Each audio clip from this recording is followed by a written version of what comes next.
I'm Kelly, And I'm Danny. Welcome back to the Procators podcast for moms who make things. the podcast for moms and future moms who are navigating their creative careers as they raise their little inspirations. Now, we are so excited to introduce our very special guest, the incredible writer, producer, and mom, Bethel Dixon. Before we get into it, we want to let the people know about you and your work. Yes. Woo! I love this part. Okay. Thank you, guys. You're welcome. We're so glad to have you at the table with us. And let's hear about the work that you've done. Bethel Dixon is a writer producer focused on creating a body of work that tells authentic and moving stories centered upon the lives of people of color around the globe. As a first generation Ethiopian Eritrean, did I say that right? You got it right. All right. American filmmaker, Bethel's distinct voice and vision draw her towards the exploration of humanity, family, women, immigrant life, and film as a vessel for social impact. In 2021, Bethel was selected as a Black Producers Fellow by the Black TV and Film Collective and Wavelength Productions. Her short film Here tackled the subject of the Black experience of education in America, told from an immigrant lens. Here was nominated for Best Narrative Short at the 2022 Pan-African Film Festival and Outstanding Dramatic Writing at the 2022 Michaud Film Festival. And it held its international premiere at the 2023 Toronto Black Film Festival. The film won the Special Mention Emerging Narratives Award at the 2023 March on Washington Film Festival. Bethel also co-wrote and produced the short film Crossroads, which premiered at Bronze Lens in 2020 and screened at the 2021 Pan-African Film Festival. A former screenwriting mentee of the Women in Film Mentoring Program, Bethel studied feature film writing with the UCLA Extension Writers Program. Prior to shifting her career towards independent filmmaking, Bethel worked in network development and programming for 9 years. Thank you, Bethel, for being here. Welcome. That was a lot to read. Thank you, ladies. Listen, you did a lot, and we love hearing the work that our guests have done. It's encouraging, it's inspiring. And we know that our audience is inspired, encouraged by it too, because you're a mom at the table. You're letting folks know that it can be done. You can tell your stories, you can do your work, explore your creative passions, build your creative career about being a mom. So definitely inspirational work. And here is a beautifully written. Thank you. Lovely. Thank you. You're welcome. Yeah, no, I just want to quickly share how Kelly and I met. Kelly and I met in I want to say it's 2021, the Black Star William and Greaves filmmaker seminar that was online during the pandemic. And we were grouped in different breakout groups. And Kelly and I just you're in a group with people you don't know and you find certain synergies and energies with folks. And we hit it off, and she was talking about a project that she was working on at the time that caught my ear. And then, we both had kind of this parallel BTFC story, if you will. So I'm really glad that, on this journey of creating and just motherhood. By the way, you have 4 kids, am I right? Yes. So all hail Kelly, because I'm on 3. And anyone that's got even half more than I do, I am giving you all the praises. So right. Listen, I only have 2, and I always look to people who have more than 2. I'm making out here making it day by day. Yes, we all are. Whether you've got 1, 2, it does not matter. We all are. It does. It just. Well, I think because the shift from having 1 to 2. The workload changes. Yeah, it changes. Sure. So whether you go from 2 to 3 or even 3 to 4, the dynamic is going to change. So it's definitely everybody has their own. It's their own struggle. Absolutely. Yes. Yeah, I couldn't agree more. And I'm just really inspired by your bio for sure. Like especially your work with women and immigrant stories. As an immigrant myself, you know, these are a lot of stories that we need to hear. And especially because how we build up, we help build this country. You know what I'm saying? Yes. So absolutely. There you go. So I think we need to hear more of that because, the media tends to paint us in such a, poor light. So yes, kudos I agree. to you. Thank you. I appreciate that. You're welcome. And thank you for the kudos. You know, we're all moms here. We're all pressing towards the mark. And I truly thank God for the grace to raise these kids. Yes. So let's dive into some questions. We want to hear a little bit more about your journey to motherhood. And here we always lead with mom. Sometimes folks want us to put motherhood on the back burner and like, no, don't really talk about that in your creative career. But you've got 3 wonderful children, 3 now, right? I have 3. Yeah, we've got our oldest, my daughter Maya, who's 10 years old. Our son Amari, who's in the middle, he's almost 8. And then our newest baby girl, Zara, who just turned 1 last month. So 2 girls and a boy. Yes, and freshly a new fresh baby. Yes, a start over baby. Yeah, that's totally. Okay. That's okay. I like the space that you have in between, though. Like, you know, because you had time for everybody, you know, in a sense, you know. So this is nice. This is lovely. Absolutely. Yeah. No, it's great. Like, you know, the oldest 2, you know, they're like 2.5 years apart, and so they grew up really close. They're still super tight. Great bond. And then, you know, I will say in the beginning of being pregnant with Zara, I was like, okay, what is this age gap going to be like? There's 9 years between my oldest daughter and my youngest, and then, you know, 7 years between my son and her. But it's been phenomenal. They are such great helpers. They are, you know, the epitome of big brother and big sister to her. So I couldn't have asked for anything better, truly. I love it. I love it. And so let's talk about your journey to motherhood. What was that like? Yeah. So I'm going to start with my husband, obviously, because that's an important part of motherhood. But yeah, exactly. But we met in high school, which is our sort of love story. Aww. And so we have been together since we were 16. Which is phenomenal. And it's so crazy because, you know, when you're dating in high school or whatever it is, and you're on the phone and you're talking about like all the different dreams you have. We used to talk about like, well, if we ever have, you know, kids, if we had a girl, we want to name her Maya, and we've got a girl and her name is Maya. So I would say that, you know, our journey towards parenthood and my journey towards motherhood really, you know, it's been a beautiful one. It really has. Like, I have always had a love for children, a profound love for children that came from my grandmother, who grew up with us in the house when I was a kid and babysat for a lot of the neighborhood families. So when I was younger, I was always around different babies in our living room. And so she was just very much in love with children. And so I think that rubbed off on me. And so always wanted a family, always wanted kids. And I mean, I think it's fair to say, you know, when I was younger, I used to think 4 daughters was like what I was going to have. Right.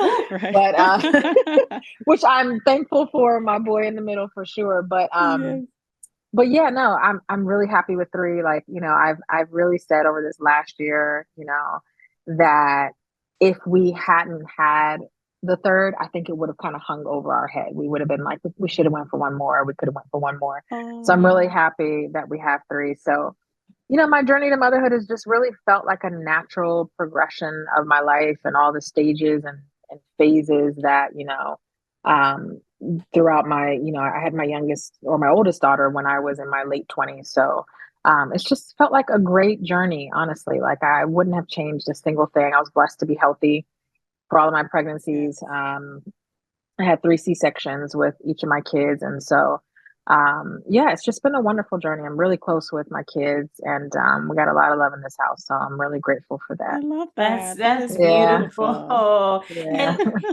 And when on your creative journey did you have children? And did you always know that you were, well, 2 questions, but let's give the first one. When did you have children on your creative journey?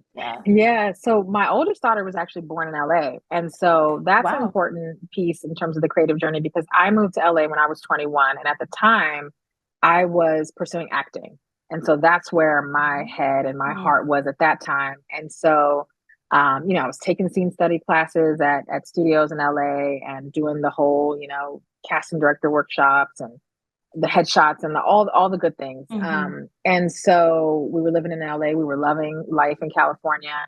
And then we got pregnant with Maya. I got pregnant with Maya. And so at that time, I think there was like an interesting intersection happening. Obviously, the pregnancy was beginning to change like my focus for my life. And the type of lifestyle that I wanted to have, you know, going into raising a family. But also, I think I was sort of coming to this sort of, you know, place in my pursuit of acting where I was like, you know what? I don't quite think that this is how I want to go about pursuing storytelling. I think that there's another niche and another lane for me that I'm better suited for, and that I think I can have a greater impact in. And so that is how I kind of found my way towards screenwriting. And I started taking, at the time I was working for Sony Pictures on the lot in Culver City, working in programming, and got pregnant with Maya. And so, you know, we had her there in LA. And at that time, it was like, okay, we want to be closer to family. Both of us were born and raised in the DC, Maryland area, and our families were back here. And so I, oddly enough, had fallen in love with this phenomenal filmmaker who was like on a very fast rise at that time, named Ava DuVernay. And I was going to every single panel that she was speaking at, every single event, every single newspaper article, screening, so on and so forth. And I was just seeing this amazing career formulate. And I was like, gosh, I think that's what I want to do. Like, I want to be, you know, I want to be shaping stories, whether it's writing, producing, what have you. And also working in the studio system at that time. Although I was in programming, you know, there was this little element of putting programming blocks together and figuring out how to tell a larger story with all these different pieces, right? And so I kind of understood at that time that development was sort of across the aisle, if you will. And that's what I wanted to go towards. So it was this sort of just this weird, you know, storm of different events, good storm, if you will. And we decided we were going to move back to the East Coast. So we brought Maya and packed our bags and came back here. And I went to work for Discovery Channel, Discovery Communications at the time. I did a short stint for a year in programming, and then I finally moved into development with investigation discovery, working in true crime. And that's where I really was able to gain and sort of develop a solid understanding of storytelling and how to tell stories. And at that time, I'd had my son, so my second child. And gosh, I'm telling you, and Danny, I think you said at the top of the call, that dynamic when you go from 1 to 2 is so real, especially when you have the toddler and infant, depending on how far apart they are. So I think that everything was just divinely timed in the right order in terms of my journey, right? Like, you know, working in the network system while having 2 young ones, a toddler and an infant. You know, I was fortunate to have a daycare center in the building that, you know, I could drop them off downstairs and then go upstairs. That's a blessing. Exactly. Yeah. So there were a lot of things that I think infrastructure wise, if you will, in terms of my motherhood journey that were very much a blessing. And I wouldn't change it for the world, honestly. I think when I decided to go more towards independent filmmaking, that was the best time to do it. I think had I done it when they were a little younger, it might have been a little bit more difficult to do so. But and that's not to discourage anyone who is, but just for me and what I needed at the time in my journey. That's sort of family needs. Yeah, exactly. Because that is so important. And that's like one, it's so important. We just spoke to someone about that. Yes. Because she was like, I'm going back. I'm independent, but I'm going back into corporate. And I don't know if she felt shy or, you know, she's like, I'm doing it because I have to take care of mine. I was like, we're like, yeah, we're supporting her. Like, do what you have to do for your family, for you and your family. Go get that insurance. Yeah, exactly. No, it is important. And I think sometimes as creatives, you know, we have our, you know, divine lofty goals and like ideas of what our, you know, the end goal looks like, or the dream, if you will. And that's fine. There's nothing wrong with that. But sometimes I think we may just, you know, put the cart before the horse, if you will. And I believe as a creative, as an artist, you have to be settled in your life to be able to function at your highest creative ability. And people may say that that's not true for them, and it may very well not be. I know a lot of amazing things have been birthed out of, you know, a lot of struggle, to be very honest. But for me and for my journey, you know, you've got to be settled to a certain degree. You've got to be able to know that, like, okay, the basics are well taken care of. Right. And now I can shift my brain space towards creating. Right. Oh my gosh, I love that. Yeah. Wow, that's beautiful. You focusing in figuring out what your family needs and moving accordingly. Absolutely. That's come up in other conversations as well. And I think for me, that's also something that you have to do. You don't want to leave your family on the back burner while you're, right, achieving success, but there can be some type of flow, we're on the journey. Yeah, no, absolutely. And I think, Kelly, it's really important, like, to point out that it's a constant reassessment. Like, Right.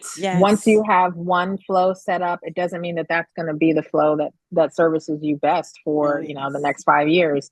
So it's a constant, like, checking in. 'Cause, I mean, we all know as moms, like, your kids are constantly in different phases, and it requires more of you or less of you or a different part of you. And so as that ebbs and flows, so does your time. And we only have the same amount of hours in each day. And so we have to figure out, how does everything else work around this life that we live? Just gonna say, I was saying that when you mentioned it, I was like, oh, it's just like parenthood. Like, as you said, life is going to change. And that's one wonderful thing we keep saying about mothers. Mothers have so many great attributes and skills. And as a mother, you have to change, from the toddler phase, from the infant phase to toddler phase to, all these different phases, and you adjust and you go with the flow. We're great for corporate. We're great for any kind of job. Okay. Because we know how to go with the flow. Okay. And problem solve. We know how to problem solve. Exactly. Problem solve. We're just amazing. We keep advocating for the moms. Like, people hire moms because they'll get the job done. Okay. 100%. That's our campaign slogan, and we're sticking to it. Yes, it is. 100%. Exactly. 100%. I agree. Now we want to dive a little bit back into your work, and then we'll talk a little bit more in depth about motherhood and your creativity. But, looking at your work, we see that it centers a lot on humanity, immigrant life, family, women. Did you land on those themes while you were building your family, or were they themes that you always wanted to explore in your creative work? Yeah, I think they're just intrinsic to who I am. I'm a daughter of immigrants, and I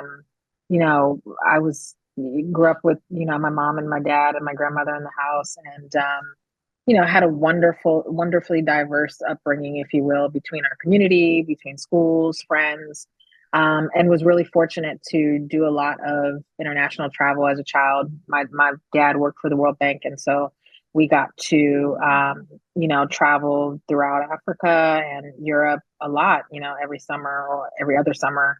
And so I think what that did for me was very early on form sort of a global view of people and life and humanity. Wow. And so I think that just factors into the type of stories that I gravitate towards, the type of films that I like, filmmakers that I love, and the type of stories that I want to tell. And I think, Danielle, you said it too at the beginning. It's like, it's so important, especially in a post-Trump era where there's been so much, hate towards, certain communities, marginalized communities of immigrants, that we, peel that back, and we put things out there that are grounding,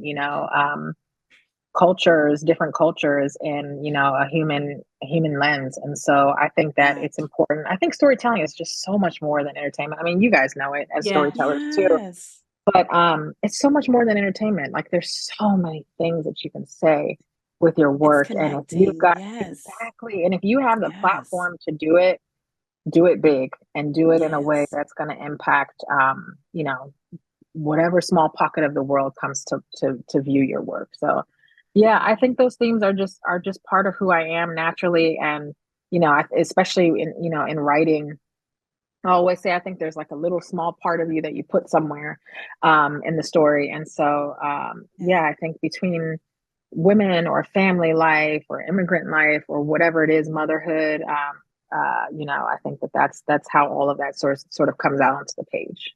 I love that. That's beautiful. And we need more of those stories. We do. That's definitely my heartbeat as well. I mean, I'm also a child. I mean, we're just all immigrants on the call. Right? Exactly. There we go.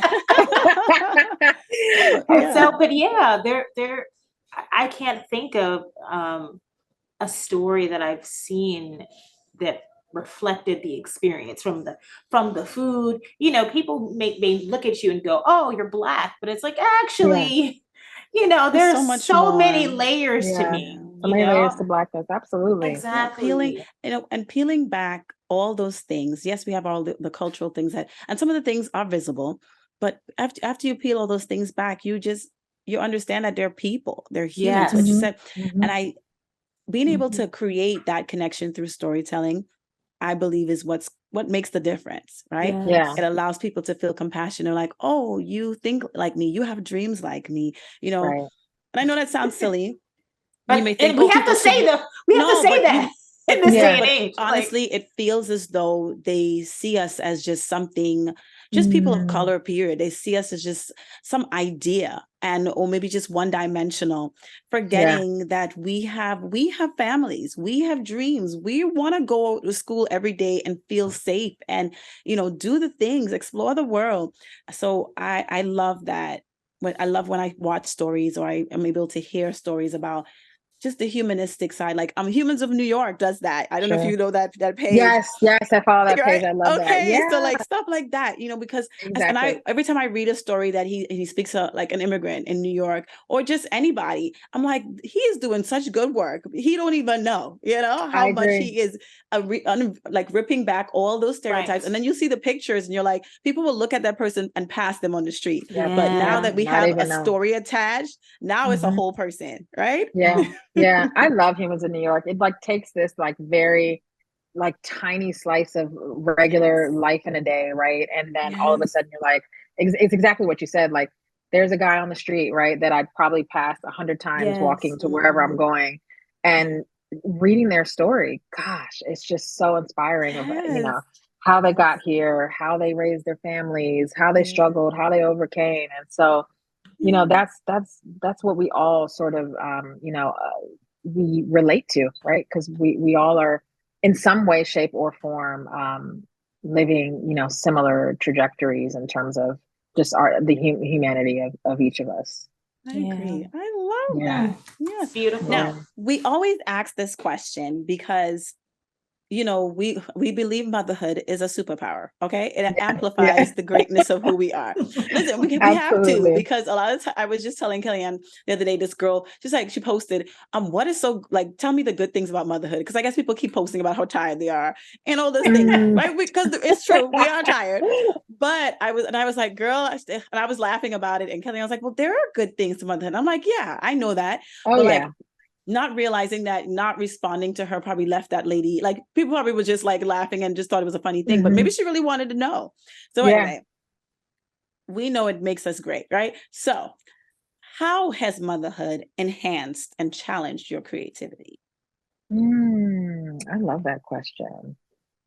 Wow. So enhanced, I'm going to say, like, I'm definitely a firm believer of lived life experiences being like one of the biggest drivers of our creativity, right? Like, you can take as many classes as you want, work as many sets as you want, but when it comes back to you in a dark room with your laptop trying to write a story on the blank page, if you're just work,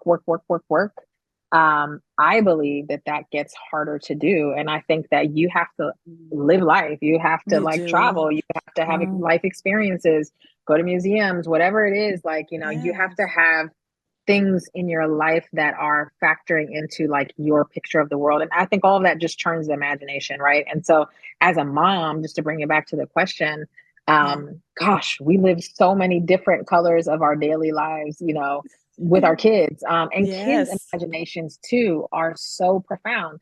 Kids' imaginations, and I also say kids' stories. Whether it's picking out books for my kids or they're working on a project in school that I need to help with, like it's so cool to relive a little piece of your childhood as a parent, doing homework or whatever it is. And so I think all of that really factors in to my imagination, and it really just helps enhance my creativity in that way. And just seeing how kids are just so they don't hold back, right? It's just like I believe in anything is possible, right? Like my oldest daughter is just this bright bubble of joy, and as soon as she wakes up in the morning, she just starts talking about any and everything that's on her mind. I mean, it could be like I'm going to be a teacher. but I also want to help the homeless. And she'll just go on and on and on with the things. And so, exactly. And so when you're just like, you're listening and you're so privileged to be in that position for, your little one to share their dreams and their imagination with you. Yeah. How does that then refresh your own, your own creativity and so absolutely, I think being a mom enhances your creativity without a doubt. And remind me again what the back half of that question was. The challenge has it challenged your creativity? I would say, the only thing that really comes to mind from a challenge perspective is certainly the juggle of it all, right? Like, time. That is definitely a challenge at times. But what it has forced me, and God knows this year of all years, I have learned more than anything because I've juggled more this year in 2023. But I think the challenge becomes the upside of the challenge is that it forces you to get clearer about your intentions and your goals and what you have to say no to because you just can't. Either you can't either you can't because you don't have the time or you can't because it just doesn't align truly. And for me in the beginning it was very hard to say no and not hard to say no. I knew I had to, but I think there's a part of me that just I enjoy collaborating and it's great, but it's hard. You don't have a lot of extra time, because when 6 o'clock comes around or whatever it is, you're shifting into the next part of your life, which is soccer practices and dance classes and homework and prepping for the next day. And so those are precious hours that you're bonding with your family. And so you certainly can't afford to, be working around the clock. And so I think the challenge of family life is the good side of the challenge is making sure that you get clear on your intentions and what it is that you're going to spend your precious time on. I love that because it is so precise, right? So you're basically saying, okay, I need a clear direction. It's not like, I don't want the gray area. I want the black or white because, like you said, you have to make sure you have your time for your children. And, and I think because you said you're a collaborator, but you're also, I'm sure you want to inspire people, right? You want to uplift them. So sometimes you're like, well, I can help with that. And, Kelly, we have talked about that, wanting to help people and wanting to, yes, I believe in you, but also saying, okay, I don't have to put my whole hands in that. Like maybe that was enough. Exactly. Exactly. Yep. And just realizing the value of a conversation. Like I have 15 minutes, I'm on a drive, just spew. What's the problem you're facing? What have I learned on my journey that I can maybe give to you to help you? Can I connect you with somebody else I know who might have the bandwidth right now? And so I think that's really important because you have to constantly be paying it forward because God knows that somebody always paid it forward for me to get to where I am. So that's definitely important. Exactly. Not to just close those doors, but to figure out how you repurpose that time. So I think that's definitely been the challenge. Awesome. Okay. Now, do you have any particular tips or anything that you feel like would be really beneficial to moms? Like you've just mentioned a whole lot, but what do you think that they would be really beneficial for a creative mom navigating her career? That's a great question. Gosh, the first thing I want to say is a bit repetitive, but I'm going to try to rephrase it. But if you're a creative mom navigating your career, I think you first need to create space for yourself and really spend time with yourself. Which is very difficult to do as a mom. It is. But really spend time with yourself. And it doesn't have to be that you go away for a weekend or some things might be out of reach or what have you, but it could be on a walk, on a drive, whatever it is, really sit with your thoughts and figure out like, what's the lane that I want to take? How am it doesn't have to be storytelling, right? There's tons of different creativity sort of mediums that you can be in, but be clear on what the lane is you want to take. Be clear on your vision. When you close your eyes, what is like the best version of yourself that you see when it comes to creating? And whatever that picture is for you, work backwards. Write that down too. And and figure out where you need to start. I take notes. I'm sorry. I take notes. And take it one step at a time, because I think so often I think we live in a society where we want to like just jump right to the end, right? Jump to the conclusion, jump to the result, jump to, the good stuff. And that's all right. And it's important to see those things and believe that they're coming. But I think you also just need to figure out where do I start? Give yourself time and give yourself grace, because there's a lot of unexpected things that happen when you have a family and you have, you know, a full family, if you will. And so you got to give yourself grace to be able to be adaptable to what each new day is going to bring your way. And really just, you know, I think order your steps, figure out, you know, what order you need to go in to achieve what it is you're setting out to achieve. Ask for help where you need help. Find a mentor. If you can't find a mentor, listen to podcasts. I'm definitely going to plug that because I love podcasts, and you can learn so much if you tap into the right resources. Truly, there's no shortage. And all of that is going to support you on your journey to whatever, you know, highest vision of creativity you're seeking to reach. Oh, wow. Awesome. You love it. She dropped all the gems. I love it. We call this the Healing Sunday. Like, you know, we call this. Listen, and I needed this too. So I appreciate you ladies so much. Oh my gosh, you poured out into, and we're so grateful for all the gems. It's always just inspiring, and we love to hear the stories and how similar, and also how the new tips that you can offer, because we're all that time thing, like the 24 hours in a day, we always try to make, and then we're always told to make time for ourselves. But I love how you gave us not just saying make time for yourself, but you're like, you can go for a walk, you can take a drive, like literally say, I'm gonna go pick up groceries by myself.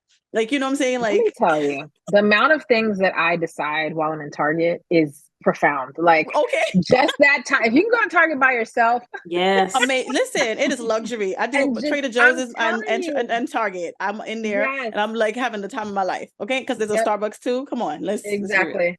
And just sit with your thoughts. That's all it is. It's like sitting with your thoughts and just deciding for yourself one step at a time. Truly. Awesome. Love it. Absolutely love it. Bethel, this is, you know, we're excited always because we get the tea before the tea. You know, we're filling our cup before it gets poured out. So again, thank you for sharing that. And so I'm going to segue over to Danielle. We have some little fun stuff that we like to do with our guests. Yes. We always ask a couple of questions. You know, obviously you can think of the first thing that comes to mind. We don't want anybody to feel pressured to have to dig deep to find, you know.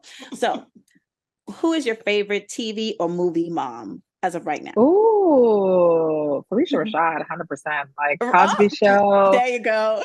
Like the definition of mom. Like absolutely. Now that you said right now, so I definitely went way back. That's okay. No, but whoever came to mind as of right now, that's okay. That's okay. Definitely. I'm definitely gonna go with Claire Huxtable.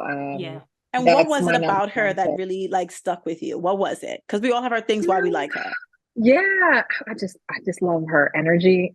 Just the way she, you know, she was such a like an amazing mom. And obviously they had a full house, but it just every episode was so well written with like something happening in one of the kids' lives and how she was able to just either, you know, hold her kids accountable or make sure everyone's good or pour into them. She was really good at pouring into them in a good way. And just making sure that she loved them. And each of them were different, right? And so she was just so great at loving each of them where they were. And I mean, God, I'm about to go binge the Cosby Show, but yeah, I'm definitely gonna go with Claire Huxtable, the epitome of mom. All right. And now, what is your favorite thing about being a mom and least favorite? You don't have to share least favorite if you don't want to, but what's your favorite thing? Favorite thing about being a mom, I'm going to say just hanging with my kids. Like, honestly, spending time with them. There is nothing that can replace that, you know, to the point where my husband's so great because, you know, it really is a team effort over here. And we both work together with all the, you know, the things that come with parenting and raising kids. But he's always trying to give me time to like, you know, like I'll take the kids, you get a break. Right. And I am always the mom who is like, I appreciate that. I know I need it, but can I come too? Like because that's how much I enjoy, hanging with them truly. Like, you know, our kids are our friends too. Like we really do love them. Maya and Amari are amazing. And now we've got Zara. And she's keeping us entertained. We are ready for toddlerhood. So oh boy! So sleep is not a problem then. You don't have a least favorite. You're sleeping all through the night, are you? Well, she's not. Yeah, she should be. She should be. But you know, I nursed for a year, and we're still we're not quite weaned off yet. But there's still that attachment there. But yeah, but it's just making those memories together. Whatever it is, whatever we're going out to do, like that's my favorite part of being a mom is making memories together. I love that so much. Same. Yeah. Now, least favorite. Least favorite. I don't know if you want to share. Okay. Yeah, no, it's cool. You know, so my oldest daughter is in 5th grade, so she's on her last year of elementary school, and so we're gearing up for middle school, which I have heard. That is so scary to me. I'm sorry, like that is so scary. Do either of you have a kid in middle school yet? I have a middle schooler. Hell yeah. I don't. Mine's in 4th, and I'm so I'm like, I don't think she's ready. Like, I want to go with her. You know what? Yeah. We'll get to that conversation. Yeah. I would say least favorite is just, you know, it's the and some of it may be rooted in worry, like I'll be honest to say, but it's just the we just live in different times. We live in different times, and God knows we're more hyper aware of things just from the media, Twitter, whatever it is. But I'd say, you know, the least favorite part, and the part I'm probably working on best is just, you know, removing that anxiety and that worry. You're always going to worry to some degree, but like giving it to God and just, you know, trusting that they're going to be fine and you are doing everything within your power to raise amazing kids.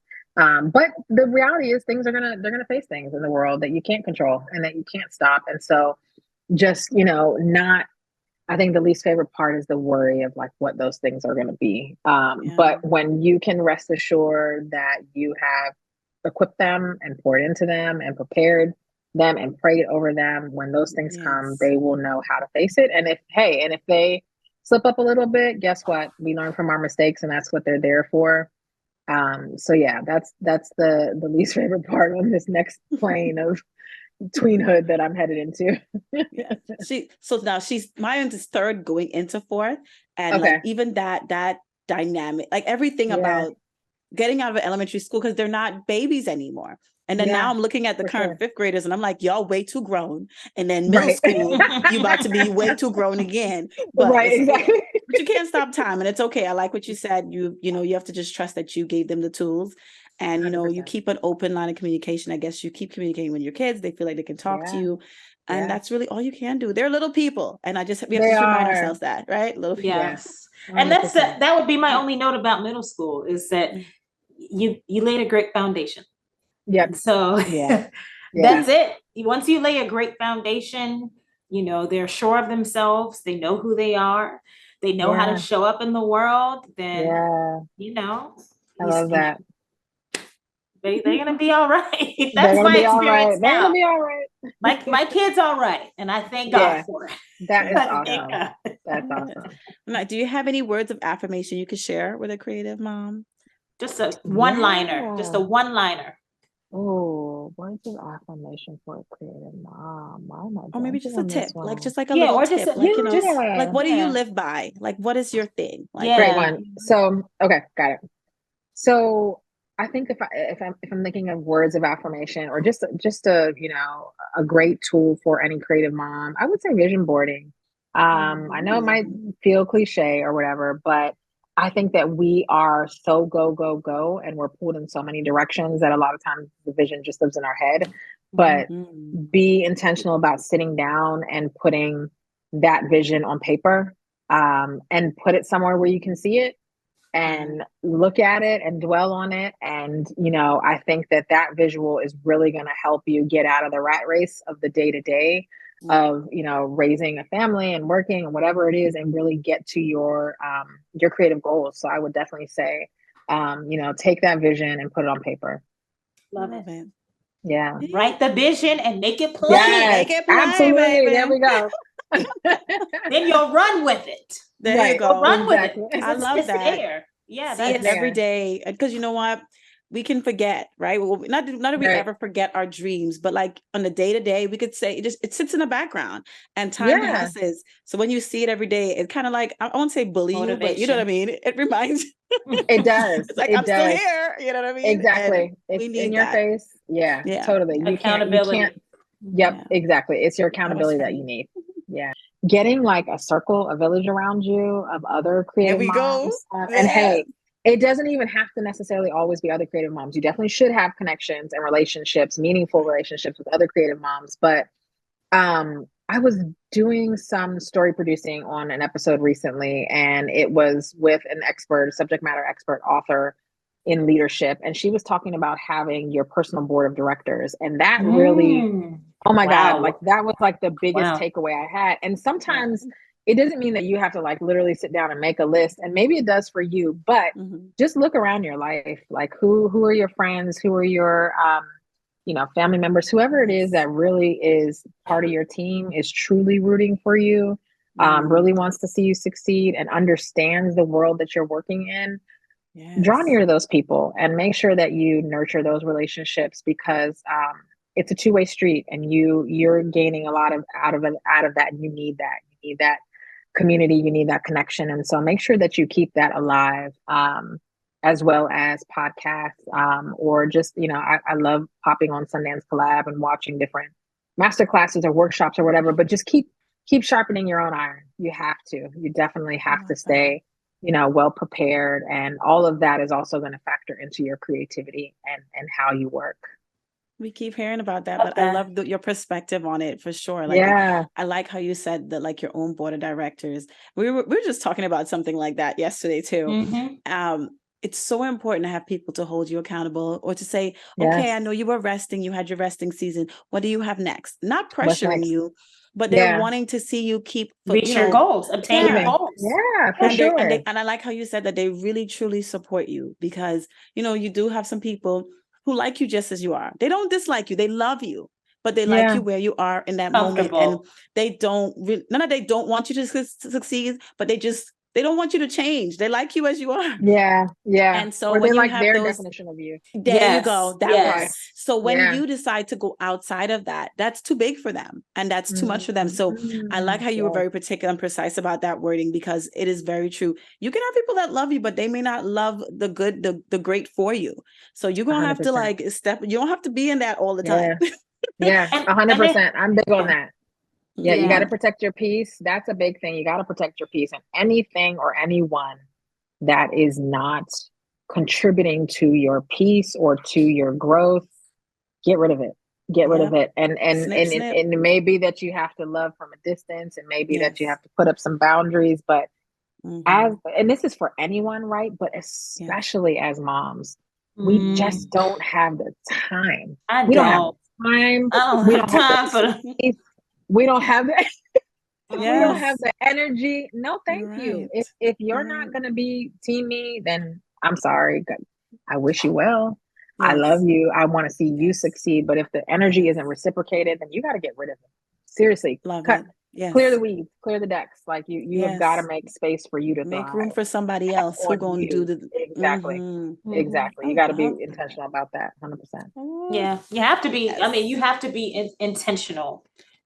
Intentionality is key, and that's a theme of all the things that you really talked about today. Is being intentional, being intentional, so that you can accomplish the goals and do that passion that's bubbling up inside of you. Exactly. Gotta pursue it. But exactly. And if I do say one more thing, like this year I've worked a lot on branded content, and got to work with some really amazing people and amazing teams, telling some really great Black stories. And it's sort of a new space that I've worked within, and I'm really enjoying it. It's been really phenomenal. But I'm also really excited to get back to narrative as well, and to continue to focus on developing both lanes out for myself. And so, when you were asking earlier about creative moms on their journey, it's like, don't be afraid to try something new. Don't be afraid to take the gifts that you have and really exercise them in, different arenas, because at the end of the day, a story is a story. It doesn't matter if it's narrative or a documentary or short form, long form, whatever it is. Get out there and work in new ways, and see what really, what gels with you, because you have a lot of value to add, and you should be doing that, So that's another nugget that I'll definitely add. Love that. This has been fantastic. Thank you. This is your voice is so calming. Like it's thank you. Let me tell you, one of my favorite podcasts is Super Soul Sunday with Oprah, and when that intro comes on, I am like transformed to another place. I am like, I just love her voice. I'm nowhere near that, but thank you. but you definitely have, but you do have a voice, okay? A calming voice. You. So you do, you truly do. And listen, I'm going to be listening in too, because just as, you know, heartwarming as this was for me, and this was everything I needed today and this week, I'm going to be listening every Sunday because I'm excited to see who your other guests are and to learn from them too. So thank you, ladies, for creating this space for moms. Truly. You're welcome. And in a world of millions of podcasts, this is a niche. And we need it for creative moms. So thank you. Come on, I'm about to say I receive it. Yes. Hallelujah. We definitely, honestly, thank you. Yes. Of course. Yeah. Let us know how people can connect with you on social media. If you want to share your LinkedIn, your Instagram. Yeah. Absolutely. So definitely on LinkedIn, Bethel Dixon. Also on Instagram at Bethel T Dixon. And I'd say I probably do, when I'm being social, I probably do most of my social on Instagram. Try to share more about my work from time to time, but you know how it gets with family life. You look up and it's the evening and you're like, okay, haven't shared much in 3 months. So you might see quarterly posts. You might see more posts when I'm working on something. But if you ever want to follow the journey, at Bethel T Dixon on Instagram. Fantastic. Thank you so much for joining us on the podcast. Thank you guys for having me. You're welcome. Special thanks to our audience. Catch us weekly on Wednesdays on Spotify and Amazon Music. Leave a review and follow us on Instagram and Facebook to get more information and inspiration on motherhood and making things. Have a question or comment? Send us an email at thepro-creatorspodcast@gmail.com. Until next time, keep creating, mama. Bye-bye.